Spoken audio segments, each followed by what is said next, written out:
Donovan Wu-Fu, and today we will be bringing you Day 2, Week 1 of the Garena Premier League. Yeah, that's right. And if you guys are just joining us, this is of course the second stage of the group stages, and some teams have been I would say kicked out, relegated or eliminated from the GPL. So some say that now it's a lot more competitive. Yeah, we have to say a lot more competitive, strategically as well as just gameplay-wise. All the teams are so much higher caliber.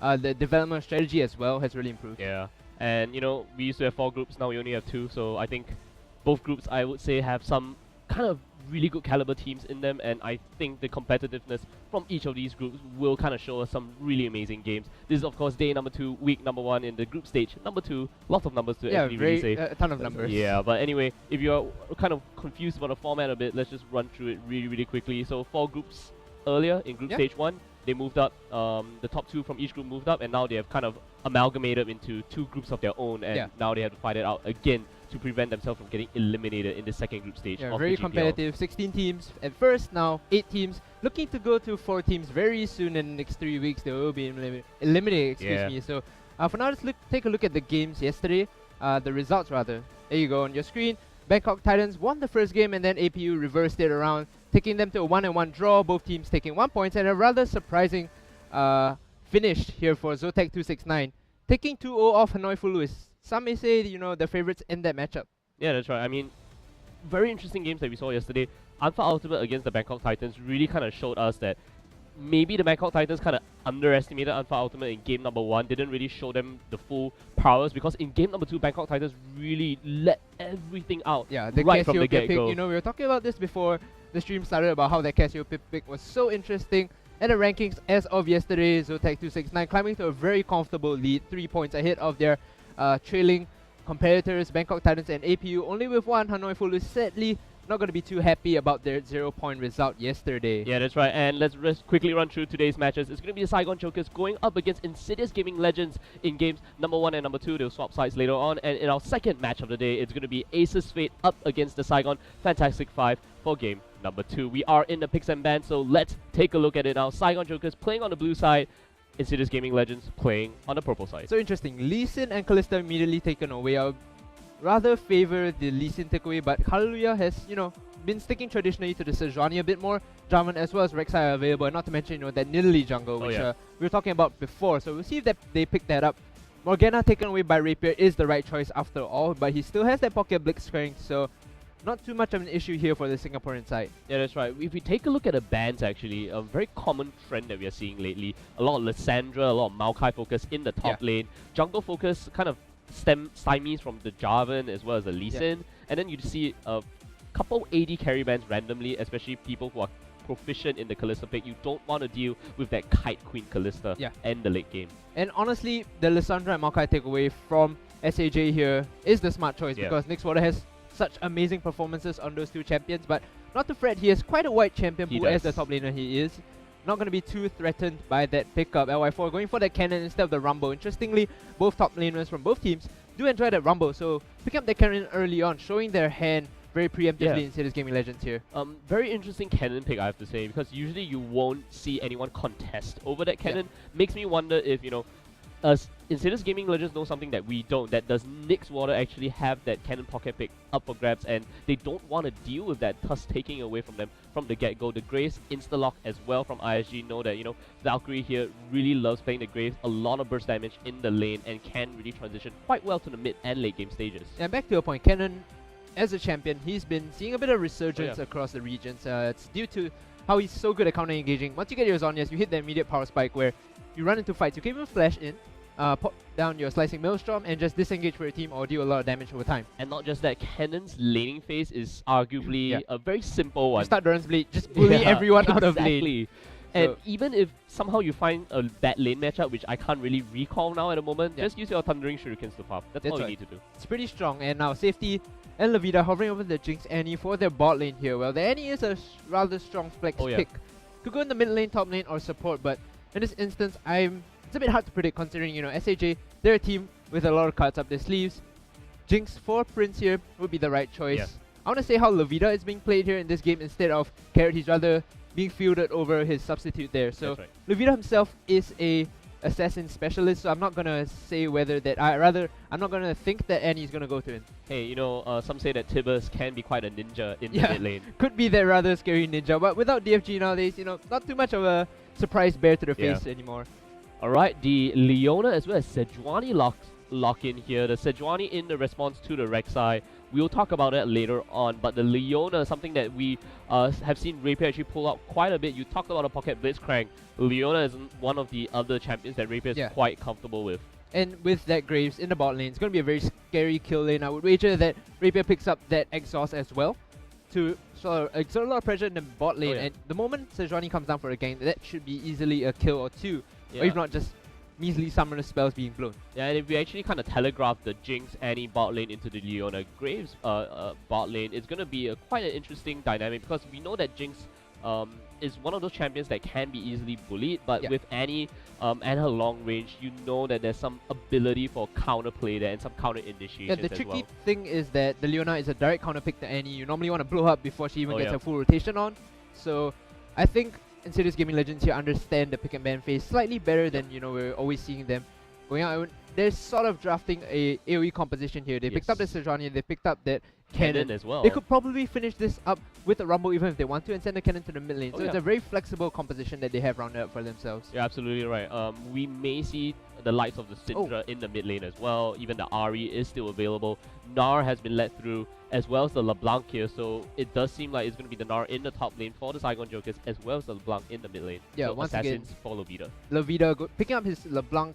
Not too sure how he got through also late in the pick and ban phase, considering it's one of the top tier mid laners now, top tier mid champions now. A lot of the mid laners I talked to, they feel that LeBlanc, with the decline of Kassadin, you know, recent patches, he's been nerfed. LeBlanc is the strongest assassin now together, with Ahri. So honestly, let through so late, a bit of concern here in the pick and ban phase. Yeah, I think it's one of those things that you don't want the opposing team to kind of pick a niche mid laner to kind of fill out their team comp. And it now comes to a point where, okay, let's see what you do. Now that LeBlanc and Ahri are both open, you usually won't see a LeBlanc and Ahri on the same team.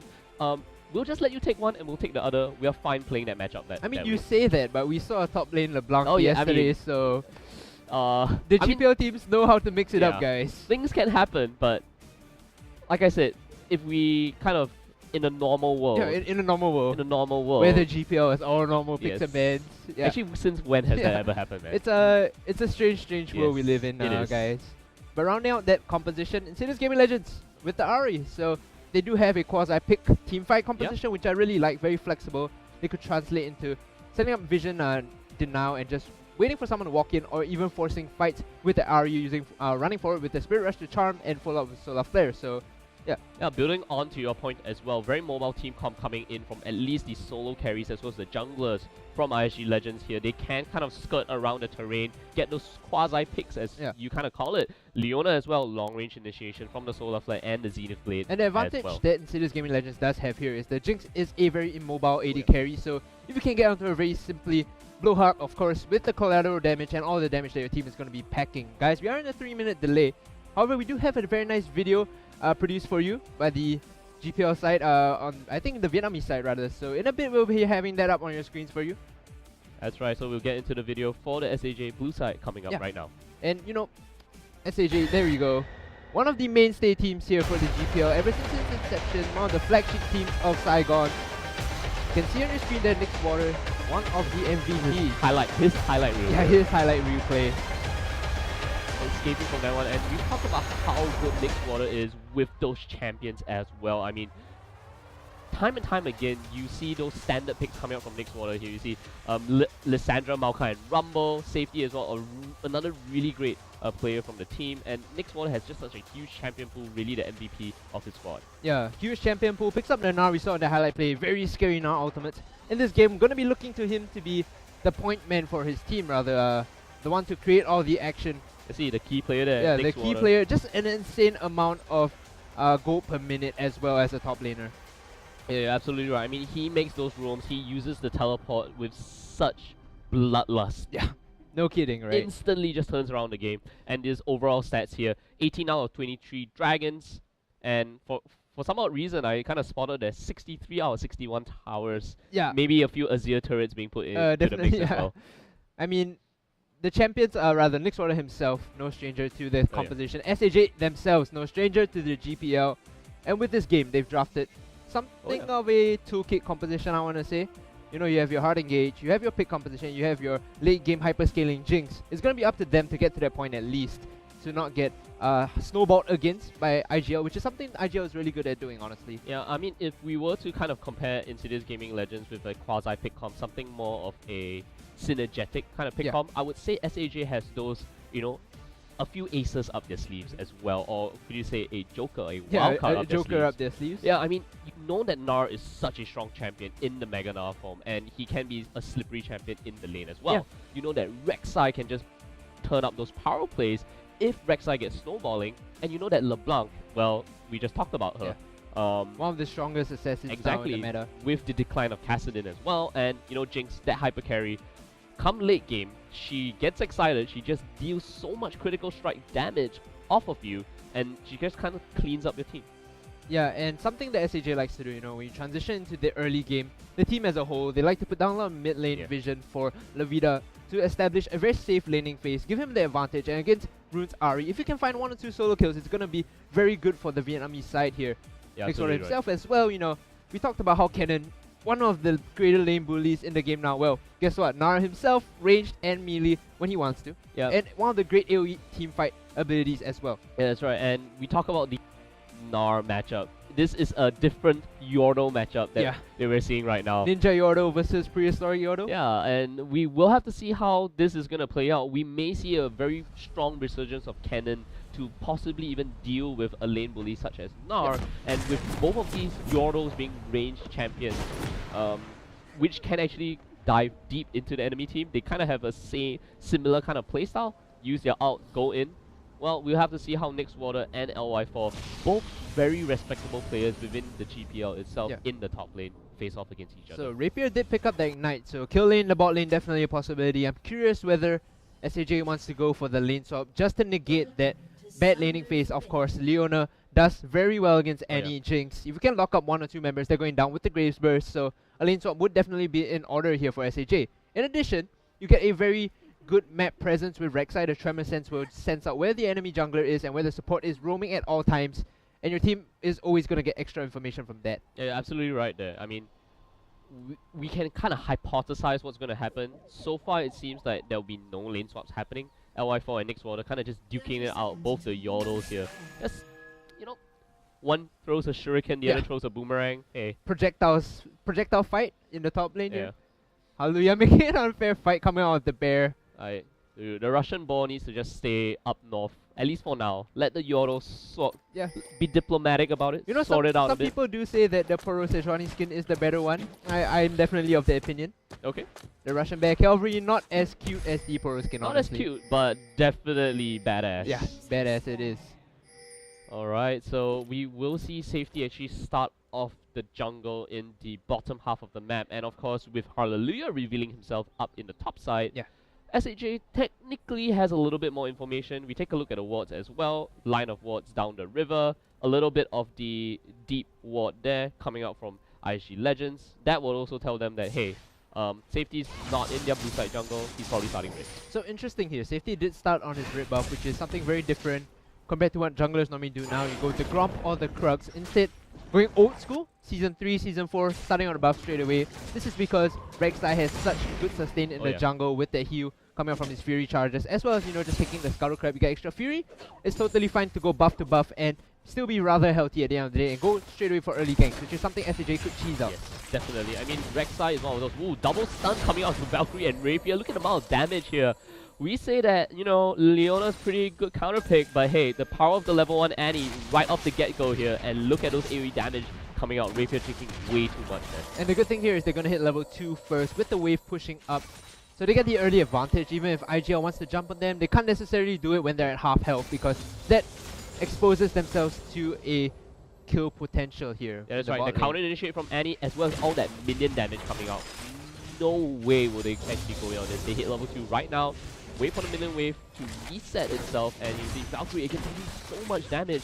Makes me wonder if Sue actually has some AP roots in that one. Oh, actually he goes in onto this one, and Rapier just kind of firing out some warning shots, but taking a lot of hurt in the backside. Yeah, Prince took the Chompers instead of Zap at level 2, and that was very smart because if Rapier jumps forward, you can zone away the AD carry with the Chompers, no follow-up.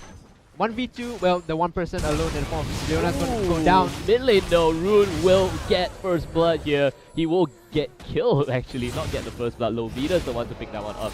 No solo kill for Lovita, but safety with that tunnel into a flash unburrow with the knockup really allows Lovita to get that one. And this is what we were talking about in the delay.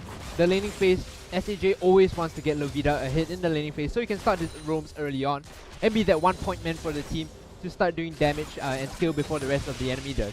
Yeah, that's right. So, take a look at what's going on right now. Lovita has backed off, picked up the Fiendish Codex really early, and what do you think about this lane matchup now, Hungry Kid? I mean, LeBlanc, 1 kill up already. How is Rune going to kind of fare off? Because we know it's largely a skill matchup, but now that LeBlanc has that 1 item advantage, will it kind of snowball in Lovita's favor? Yeah, definitely. This is terrible for the RE player just because of the fact that Fiendish Codex not only gives you AP, but gives you CDR. And when you pick up your Mimic at level 6, the CDR is going to help tremendously. You can W forward with your Distortion, pop the Sigil of Malice, Mimic Sigil of Malice, and just chunk out the RE without any response damage. And you just repeat that a couple of times. Eventually he has to recall, you get a CS lead, or you can start roaming around the map to make plays. And we talk about the fact that, you know, not only does he have the item advantage, but the experience advantage as well. So he's going to hit level 6 first, and that's just not a good sign, especially in your own solo lane. Yeah, early pink ward being put down the Tri-Brush here by Su.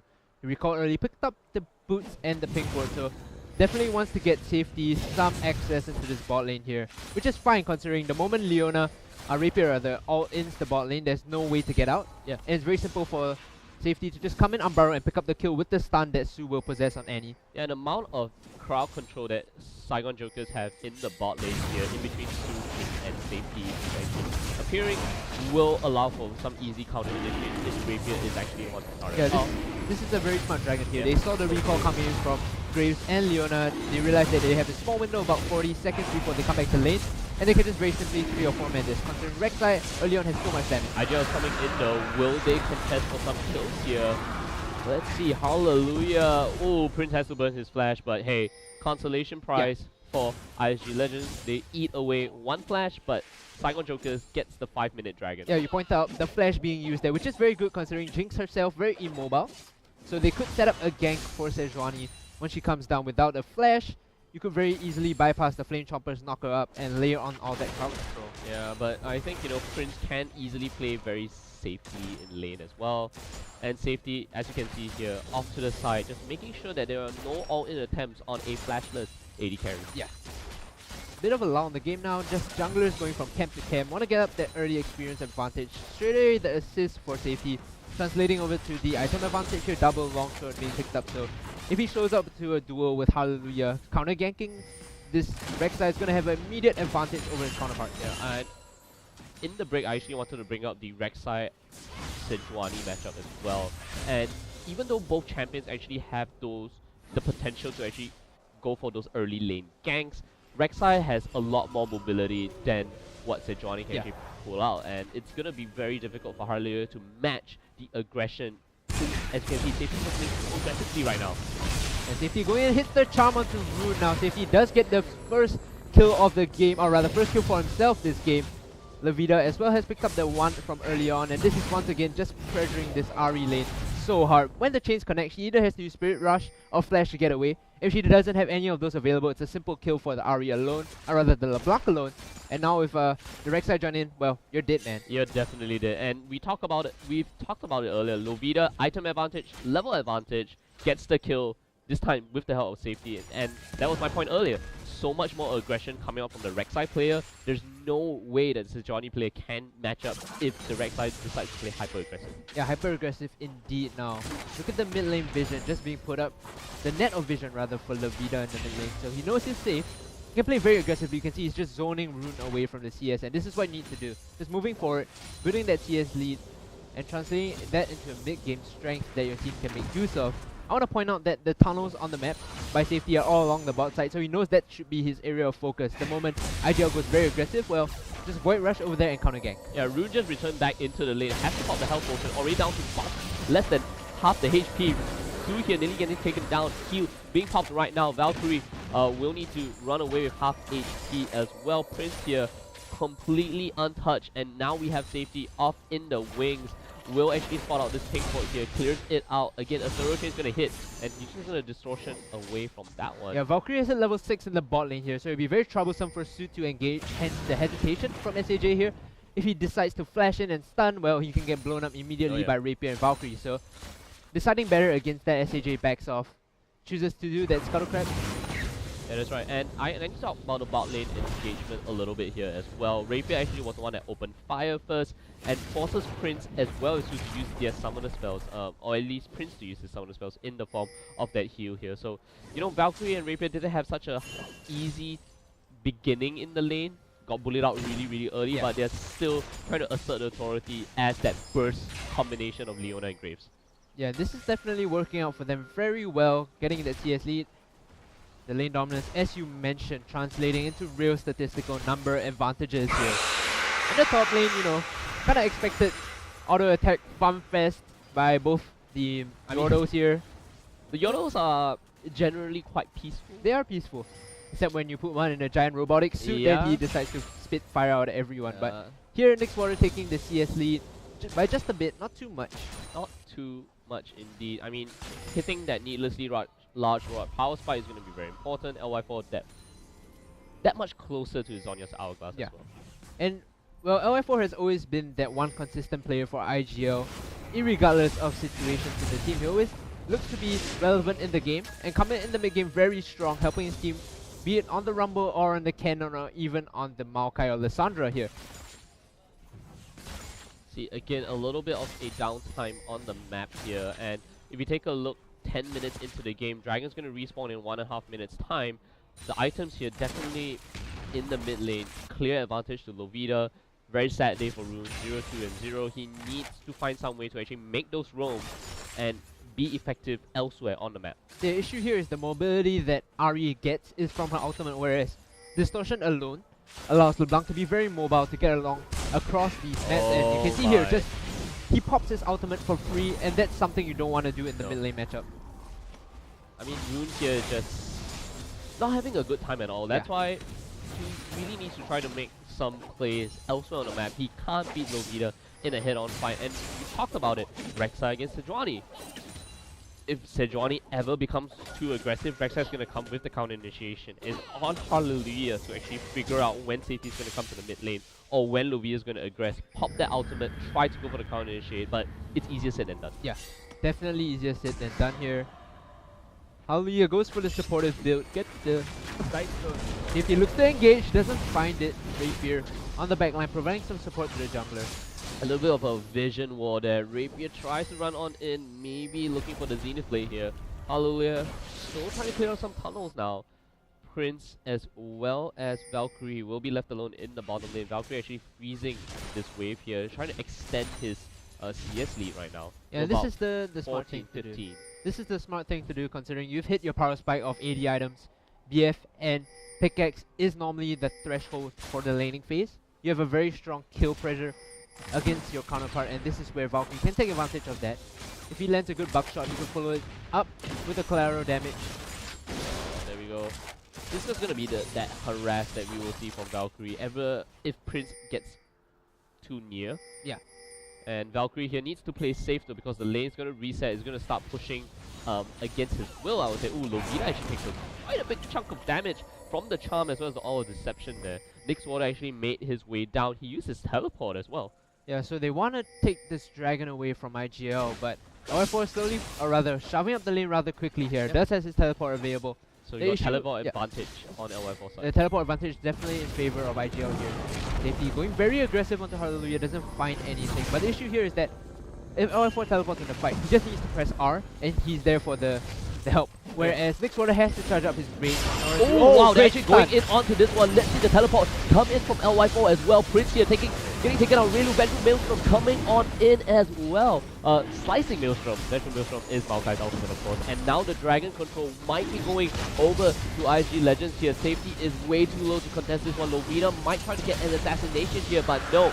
Dragon number 2 of the game will go to IGL. They're tied up in points 1-1. Yeah, very greedy move there by SAJ to keep up without any deep vision in the brushes. That was the issue there. IGL just sat in the brush when they saw the window of opportunity. Hallelujah threw out his Glacial Prison and caught 3 members. And from there, it was just a matter of laying on the CT mid lane. Rune gonna get taken down here. Lovita with the flash, jumping in, make sure the thorough chase hit. Safety, flash in, use the Chilling Smite to pick up the kill. And he does get the assist, so they trade that Dragon for the top lane turret. They could very well get this mid lane. LF1 rotated down, but it's 2 members strong. Doesn't have his ultimate, so very little damage threat here from this cannon. I think damage is decent, but not enough wave clear, I would say. Yeah. However, Lovita is taken down quite low after that Dragon trade, so they're probably gonna hold on to this mid lane tier 1 turret. Nixwater though, you see him press an advantage, he's gonna just go all out for that one. I think SAJ don't really mind trading the turrets for their Dragon just because Jinx scales so much with gold and levels. At the point in time when you get gold over your enemy AD carry, or rather get even with your enemy AD carry's gold level, just try and take those fair trades as much as possible and let your Jinx scale up to the late game. Actually, to be honest, I really think that SAJ really wanted that second Dragon, but of course that mistake of grouping up, as well as Hallelujah landing a fantastic, you know, the Frozen Bowler as well, locking them all in, and that AoE team fight that we saw from ISG Legends, fantastic game all around. And with the recent changes to Gnar, I feel like there's an additional window of opportunity for the enemy team to capitalize when your Rage Gene goes down. Mega Gnar isn't available as often as it was before, so and the duration the duration as well. So there's actually a much bigger space for IGL to capitalize here on, which is what Hallelujah did perfectly. Right, if we're taking a look at the gold now, the advantage, of course, in the mid lane, the disparity is gigantic. 1,500 gold in favor of Lovita, and despite all that farm in the top lane, that one kill that LY4 managed to get really just evens out the gold altogether, and he's actually still keeping out in farm. Very impressive. Yeah, that was from the turret gold that Nixwater managed to get, so top laners all square in the gold department. Mid lane, however, one usually large rod away from his counterpart is the LeBlanc being played by Lovita here. Blue buff will be transferred over to Rune, hopefully with some success. There we go. There we go, yeah. Alright, so 15 minutes into the game now, let's take stock of what has happened. 1 turret for SAJ, 1 dragon for them as well, and 1 dragon going over to ISG Legends. So both teams still playing quite offensively, I would say. I mean, they are really butting heads whenever they can. 3,000 gold is SAJ, the goal lead that SAJ has right now. Yeah, the order of business here for SAJ should be to group up in this mid lane. It's very low, the tier 1 turret is, and if they manage to chunk out Rune here on this mid lane Ahri, there's not necessarily enough wave clear to deter the push, so you can see that Su just come in very fast. Wow, Used the flash, did not get the stun onto Ahri though, so forced the Spirit Rush for the flash, which is not too bad of a trade, all things considered. Yeah, we will have to see. Not much action happening across the rest of the map. However, a lot of good pressure being put down in the mid lane area by the Saigon Jokers. We just saw the Super Mega Death Rocket whiz by in an attempt to score an assist, but look at how low that tier 1 in the mid lane is actually getting. 4 members strong in the mid lane. They're just gonna get powered through. A team fight's gonna break out right now, and whoa, we will see Hallelujah actually flash away from this one. Rapier will have to burn his flash as well. Defensively, I think IGL just should not have stayed in that fight at all. IGL was very lucky to get away from that fight. Su did not have the stun charged up on his tables. You can see he didn't use that at all. In that instance where everything landed perfectly for SAJ, IGL would have been taken down. 2 or 3 members would have fallen easily. Imagine if Su still had his flash there. That would have been disastrous. And I think Lovita messed up his combo a bit, so he didn't find the kill onto Hallelujah. He managed to flash over the Razorbeak's wall. So now the vision and map pressure control going over to SAJ to get a lot of good wards down in the red buff side of IGL here, behind the walls. So they will spot out whenever someone goes up to defend the wave.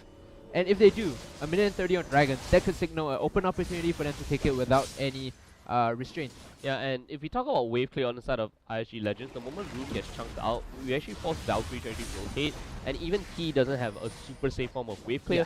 Buckshot is, the range is just so, I mean, short at times. Wow, Lovita, you just got assassinated right there. Gets caught in the charm, and there we go. Rune here with his quick trigger finger gets a simple pick onto Lovita just off that mistake from the wave clear of the distortion there. Yeah, Levita a bit too careless there, getting caught out. Have to fault him for that now that the mid laner, who a lot of the gold of SAJ has been put on, has gone down. Yeah. It's gonna allow IGL to just force the pressure here, regain some map control and vision for their team. 5-man strong push here. Will they try to defend this one?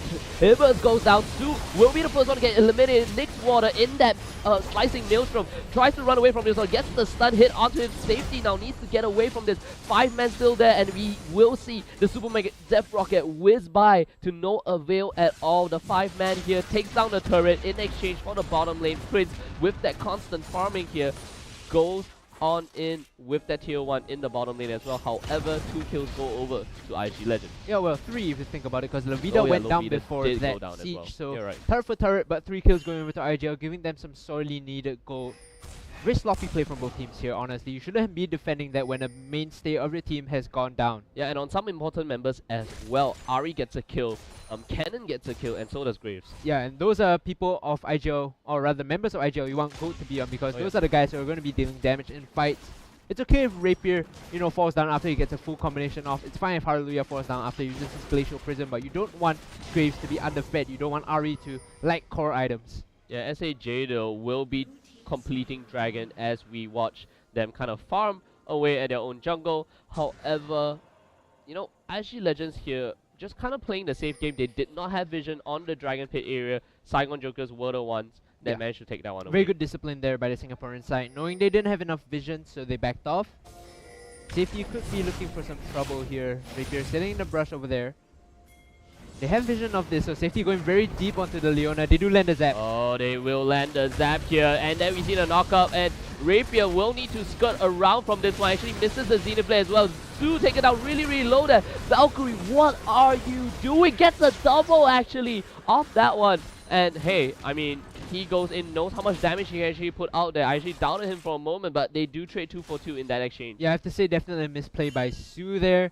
Once again, Tibbers was available, but deciding not to use it, rather saving it for a better occasion that cost him as well as Safety to go down in that trade. 2 for 2, despite the proactive movements by SAJ. Very good response by IGL. Valkyrie, great mechanical play to out-trade that. Understanding how much damage he can actually deal in that sense as well. Saigon Jokers here, you see that, you know, they are really going on the offensive now. They have taken the second dragon, they've put down the vision in the blue side and even in the red side here. After opening up the map, all outer turrets are down. They really want to set up the vision, get those picks.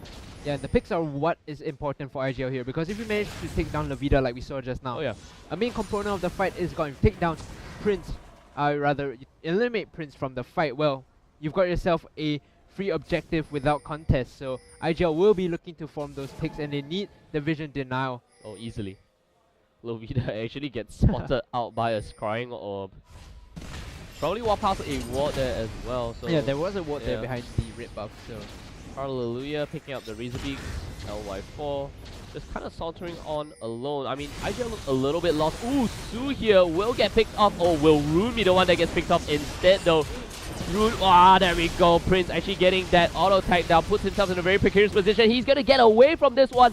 3 flashing red health bars. Rapier with the flash and the solar flare. They do manage to pick up Safety as well. It's gonna be a 2-for-1 trade, and they may just get an objective out of this one.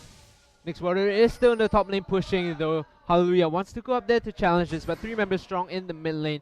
Want to tunnel down this turret. Levita is here for the response. If he goes in with the distortion shield, Daybreak to the face could signify that he's going to go down. Rapier's taking quite a bit of damage though.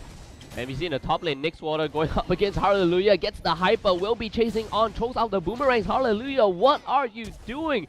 Will be forced to flash away from this one. Nick's Water here, I thought he might actually hop onto the minion and try to get the kill onto that one. Yeah, but all of that action in the top lane by Nick's Water diverted away the pressure from the mid lane, and immediately Rapier, LY4 as well as Valkyrie had to go up to assist their jungler. So the mid tier 2 still alive despite the advantage being taken by IGL here. Surprisingly little amount of pressure that Nick's Water is drawing this game. We usually see him draw a lot of pressure from teams, and most of the time it's actually a very big trap that SAJ actually sets up. And this time, you know, like LY4 has actually held Nick's Water down quite a bit, at least in the first 10-15 minutes here. A fight might break out at the blue Sentinel now.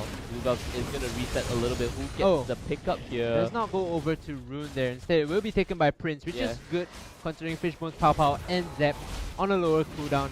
And with extra mana coming in, it's going to help him kite it around a bit more. Denying that one from Rune as well. I mean, Rune here just isn't having the best time. Has to kind of skirt around in terms of the itemization as well. Builds the Abyssal Scepter instead, a little bit more defensive stats with the Negatron Cloak to prevent himself from getting chunked down by the likes of Lovita as well as Su. Yeah, but Nyx Warrior does physical damage, so the Abyssal Scepter only serving to protect himself from Su and Lovita, as you mentioned. As compared to Lovita, who picking up their Abyssal Scepter would have been in better shape, considering they have Rapier, LY4, and Rune, and even Hallelujah to a certain extent doing magic damage. I mean, Lovita here really doesn't feel like picking up any defensive items anyway. He just wants to go in, the glass cannon LeBlanc, assassinate someone, and hopefully get out in time with the distortion. Hallelujah trying to make a flank here.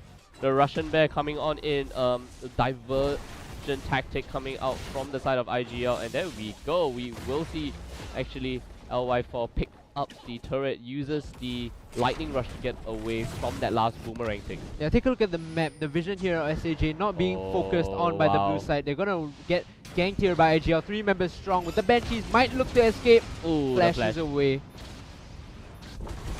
Great mechanics coming out from Nyx Warrior right there. Dodges out the Zenith Blade, and right now SAJ just on a full-on assault right down the mid lane here. Safety. Whoa, safety. Diving way too deep. The Slicing Maelstrom, the Zhonya comes on in as well, and then we see the Spirit Rush right onto the Chompers. Oh my goodness, what a great ultimate coming out from Hallelujah. They pick up 1 kill, they pick up 2 kills. Safety, will he be able to go down? No, he's actually getting away from that one with that tunnel. And is this what I think it is? Will it be a Baron attempt coming out from IG Legends here? IG Legends could do the Baron. All the core members of the team are still available. I was going to say how SAJ managed to out-rotate them, but they overreach and they get caught out. They're going to pay for this. Let's see if SAJ can steal this Baron or even just deflect the Baron attempt away. 15 seconds for Lovita to actually respawn here. Safety as well as Nyx Warrior. Nyx Warrior actually jumping right on in as well. First target will be Hallelujah. Baron down to about 2,000 HP. Hallelujah actually forced to get away from this one. They do manage to use the Mega Gnar out onto Nyx Warrior, onto the rest of the team, and Nyx Warrior does get taken out. Hallelujah takes a long way around. Ooh, Super Mega Death Rocket takes him down, but they're gonna just turn this around. Su goes down as well. They pick up the Baron. They only lose Hallelujah in the process, and at the same time they pick up 2 kills, I believe, in the entire fight. Yeah, this is extremely uncharacteristic of Su. He's been playing rather carelessly and making a lot of mistakes in these fights. If he was in that fight to exhaust a core member of IGL, even Valkyrie alone, to stop the damage output, they could have extended their Baron attempt and helped their team, you know, put more damage down with the Baron on their side. Yeah, Su and Nyx Warrior were actually there at the same time. It just makes me wonder what happened to the tandem between these two players. They didn't go in together. Yeah, honestly, if Su just did more in that fight, it would have been a much better situation for SAJ here, but IGL claimed the Baron buff here.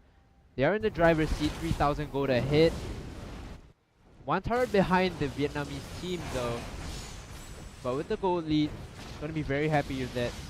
Yeah, that's right. This will be the 3rd dragon if SAJ does pick that one up, putting them that much closer to the dragon buff. However, with the Baron in the hands of IG Legends, they can definitely exert a lot of map pressure onto the Saigon Jokers. Yeah, they don't have Mega Gnar, so they can't necessarily go on this, but Lovita just tries to chunk people out. Oh, where will the Smite Wall? The Smite Wall will be won by Safety here. Safety, however, will pay for it with his life. Slicing Maelstrom comes on in, gets the double kill. They're going to continue chasing. The charm will be dodged out by Lovita. Nyx Warrior here will turn into Mega Gnar, but a little bit too late now. And there we go. The 3rd kill, 4th kill of the entire dragon fight will go over to IG Legends. Now with the Baron buff, they did lose the dragon over to SAJ, but they will have those Empower minions pushing down this bottom lane here. Can they get a 2nd turret off of that fight? You have to say in that instance, when Safety went in for the steal, just abandon your jungler. He got it for your team. There's no reason to re-engage even when you don't have Mega Gnar up. And I think SAJ are just overreaching too much. Their communication as a team, hold on, Hallelujah goes down, but as a whole, the communication by the team not really working out too well. Yeah, you're absolutely right. I mean, it just makes me wonder what is going on in the minds of the Saigon Jokers. Oh, LY4, will he get the shutdown here? He's 5-0 and 7. Lovita will try to run away from this one. Whoa, Valkyrie with that insane flash on in. He dodges out the Unburrow. He needs to get away from this one. IG Legends need to actually run away here. Nixwater, Sue, and Lovita on the chase now. LY4 will get taken down by Nixwater. Shutdown goes to him. Gets the double kill off the Gnar. He's going to start chasing. And right now, SAJ will have an opportunity to pick up a turret of their own. Yeah, they could send one person to the top as well to split push that lane down. There is a wave building up here. All members of IGL have to recall, but with the empowered recall from Baron buff, not going to be too much of a hassle. Moving up to the top side of the jungle, Sue wants to get some vision dumplings on Rit buff. IGL overstayed in that instance, which allowed them to get caught out by Lovita, who has been playing an amazing game for his team here, just carrying majority of the damage in these mid-game fights. That's right. I mean, it was an interesting exit path that ISG Legends actually took. I mean, they could have instantly kind of recalled because they had empowered recall, as you say, cutting down from 8 to 4 seconds, and they could have easily all gotten away from that one scot-free. Yeah, but instead, choosing to go deep in the jungle, getting caught out. I mean, when Hallelujah went down, it should have been a signal like, guys, let's back off. Let's back off. Yeah, exactly. I was like, oh no, let's pick up the Bramble back. Oh, recalling in the brush of a ward, gets sniped out. Ouch. Valkyrie here making a case for MVP in this game. Very well played. Use the tip of the collateral damage as well. Safety alone here. With the speed shrine going over to IGL, I don't think he should stick around. Spirit Rush will be available in a bit. Exhaust. Oh, Hallelujah might get caught out here. Nixwater with the hyper actually gets the bowler strike in. The boomerang toss, sorry. No, not much action happening. IGL actually giving Saigon Jokers a good run for their money here. Holding down Nixwater in the early stages of the game, and despite Lovita getting that early 2 kills onto Rune, I would have to say Rune doing an exceptional job of making great picks with the charm. He's been making great picks with the charm, and in addition, he's been baiting members from SAJ into overextending to try and get the kill on him, which is working out perfectly. He's a bit more tanky. He honestly doesn't look as tanky as he is, but with the Zhonya's and the Abyssal Scepter, members from SAJ just keep pouring over the line of scrimmage to get to him. This is not an easy balance here. I mean, the scales are now kind of weighted in IGL's favor. SAJ though still has a huge comeback potential. Gnar can be very devastating in the late game. LeBlanc, we know how strong she can be. And Jinx as well, once she gets rolling. I mean, Prince, we've seen how high his KDA can soar, especially in the later stages of the game. It's going to come down to Nixwater going to Mega Gnar, get a good Gnar and 3 members into the wall. And just Prince sitting in the backline, launching rockets after rockets, using the critical strike to just hit members of IGL and chunk them down. But for now, I think it's really that balance, I mean. Let's talk about it. And look at that again. Sue will be that target. How many ultimates were actually used there? I believe 2 have been used already on the side of ISG Legends. 3, I believe. The Spirit Rush might have been. Yes, it's going on cooldown right now. And I think ISG Legends here, after getting their pick, they really do need to back away.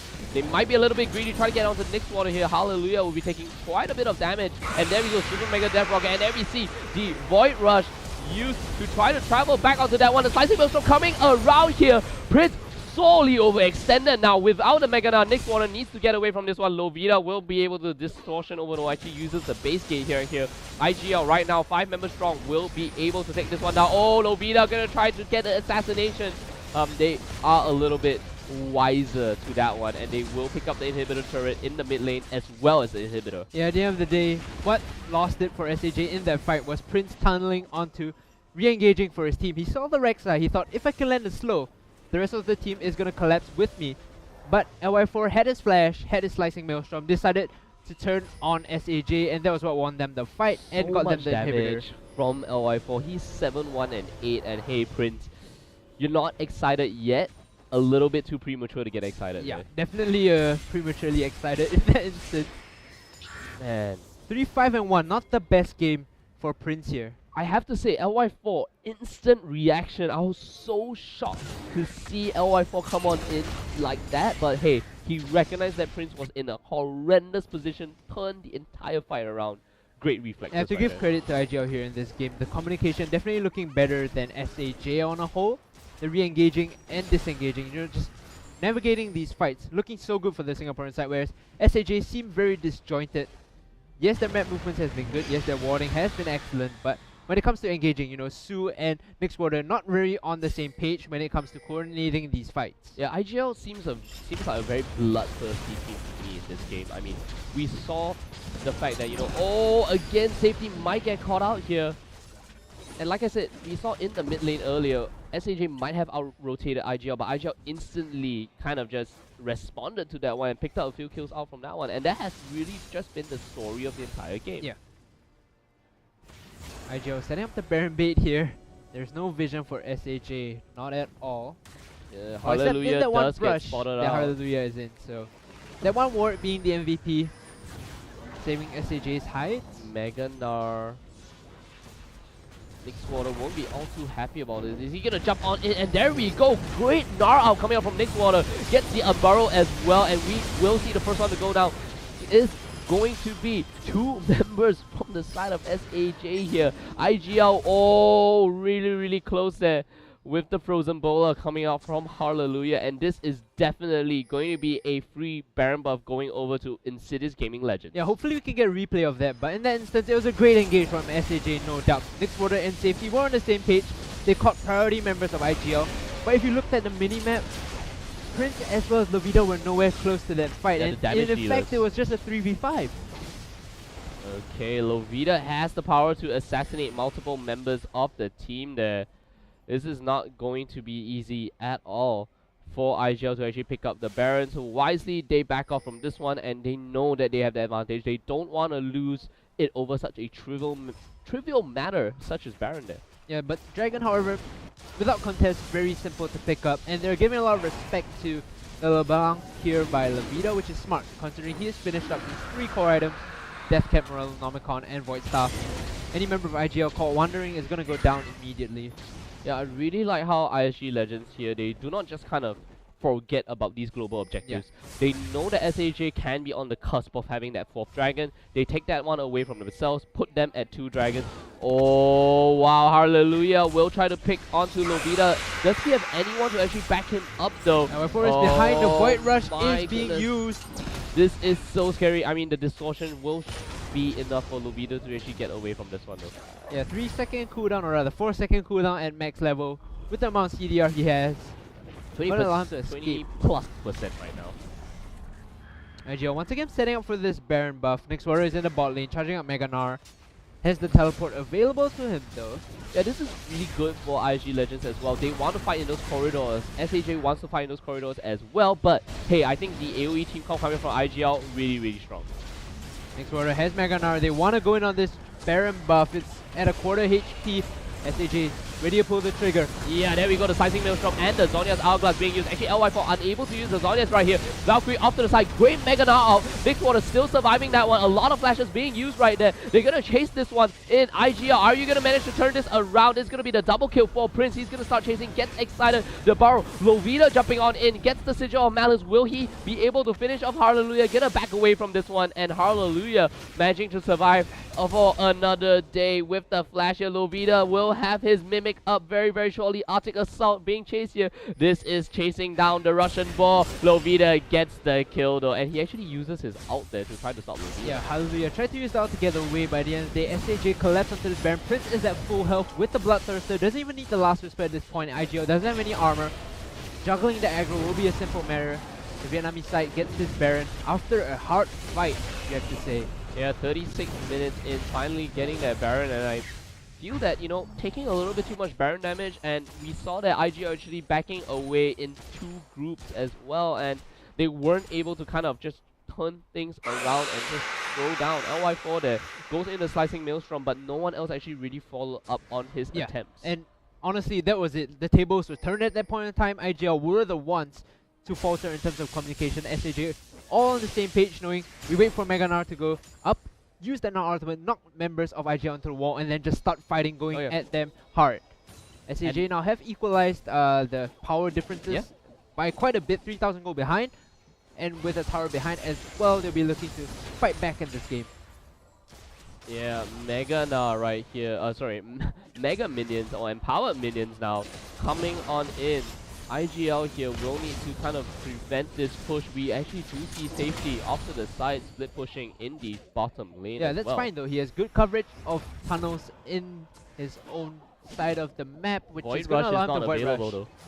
Void Rush Still on isn't cooldown. available, however, they want to trade inhibitors here. Safety could do it very simply. Oh, there we go. We see the stun coming onto the Hallelujah. They're going to turn things around. LY4 with the Slicing Maelstrom flashing on in. Nixwater with the Mega now. He actually managed to survive that one. No, he does go down in the end. Prince will be forced to run away from this one.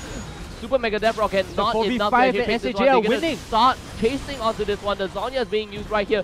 Su coming up to the side. Lovita tries to get the snipe. He does manage to do so. Valkyrie is the only one alive on the side of the Insidious Gaming Legend team. And right now, Safety just a single little, or not very little, but hey, Void Creature here just taking down the entire base. Oh, he and gets Valkyrie will be taken down. It's going to be the ace, and this should be the game.